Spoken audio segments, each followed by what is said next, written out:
Praise the lord అండి. అందరూ ఎలా ఉన్నారు? దేవుని ఉచిత కృపని బట్టి ఆయన రెక్కల చాటున మనల్ని కాచి కాపాడుతున్నారని నేను నమ్ముతున్నాను. ఈరోజు మనము కీర్తనల గ్రంథము 91వ అధ్యాయం గురించి చదువుకుంటున్నాము.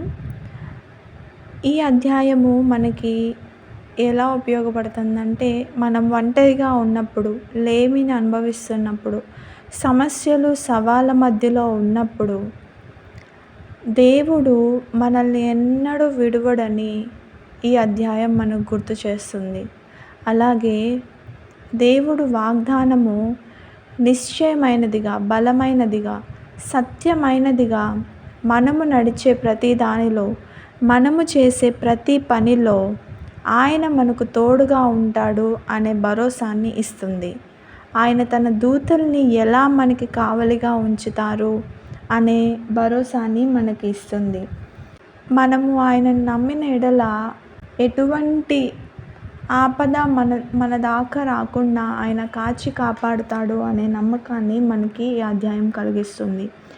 అలాగే ఎటువంటి భయముకైనను, రాత్రి వేళ కానీ, పగలి వేళ కానీ, శత్రువుల నుండి భయము కానీ, ఎటువంటి భయం అయినా కూడా మన దగ్గర వరకు రాకుండా ఆయన తన దూతలకి ఆజ్ఞాపించి మనని కావలిగా కాసేలాగున దూతలకి ఆయన ఆజ్ఞాపిస్తారు అని ఈ అధ్యాయం ద్వారా మనం తెలుసుకోవచ్చు.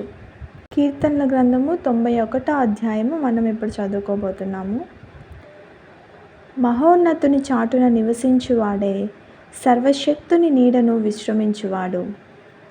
ఆయనే నాకు ఆశ్రయము, నా కోట, నేను నమ్ముకొను నా దేవుడని నేను యెహోవాను గూర్చి చెప్పుచున్నాను. వేటకాని ఉరిలో నుండి ఆయన నిన్ను విడిపించును, నాశనకరమైన తెగులు రాకుండా నిన్ను రక్షించును. ఆయన తన రెక్కలతో నిన్ను కప్పును, ఆయన రెక్కల కింద నీకు ఆశ్రయము కలుగును. ఆయన సత్యము కేడెము డాలునై ఉన్నది. రాత్రివేళ కలుగు భయమునకైనను, పగటివేళ ఎగురు బాణమునకైనను, చీకటిలో సంచరించు తెగులునకైనను, మధ్యాహ్నమందు పాడుచేయు రోగమునకైనను నీవు భయపడకుందువు. నీ ప్రక్కను 1000 మంది పడినను, నీ కుడి ప్రక్కను 10,000 మంది కూలినను అపాయము నీ యొద్దకు రాదు. నీవు కన్నులారా చూచుచుండగా భక్తిహీనులకు ప్రతిఫలము కలుగును.